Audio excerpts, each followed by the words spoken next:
આજના દિવસનો મજબૂત સવાલોમાંથી એક, ઇન્ટરનેશનલ બિગ કેટ એલાયન્સનો 26મો સભ્ય દેશ કોણ બન્યો? તો ઇન્ટરનેશનલ બિગ કેટ એલાયન્સનો 26મો સદસ્ય દેશ બન્યો છે કોણ? Saudi Arabia.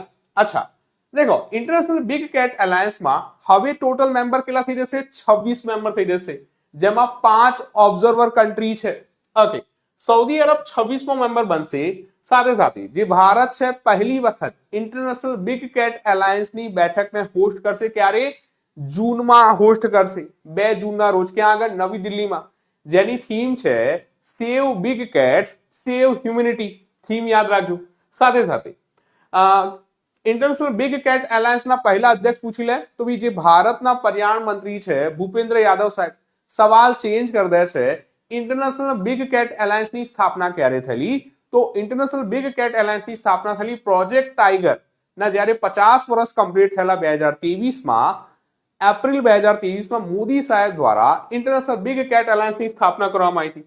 તો એક પોઈન્ટ આ ધ્યાનમાં રાખી લો. સાથે સાથે इंटरनेशनल बिग कैट एलायंस કોની વાત કરે છે? તો બિલાડીઓના 7 મોટી બિલાડીઓના પ્રજાતિઓના સંરક્ષણની વાત કરે છે. આ જે 7 બિગ કેટ છે એમાં કોણ કોણ આવશે? વાઘ, સિંહ, leopard, snow leopard, cheetah, jaguar, Puma.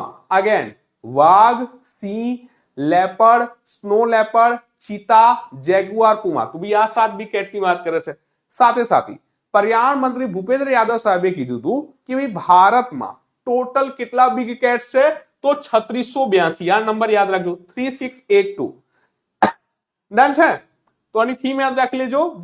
જે પહેલી બેઠક ભારતમાં યોજાશે ઇન્ટરનેશનલ બિગ કેટ એલાયન્સ સમિટની નવી દિલ્હીમાં, એની થીમ છે સેવ બિગ કેટ્સ સેવ હ્યુમેનિટી. તો આટલા પોઈન્ટ તો જરૂર ધ્યાનમાં રાખો. તો તમે કીધું ચલો ઠીક છે.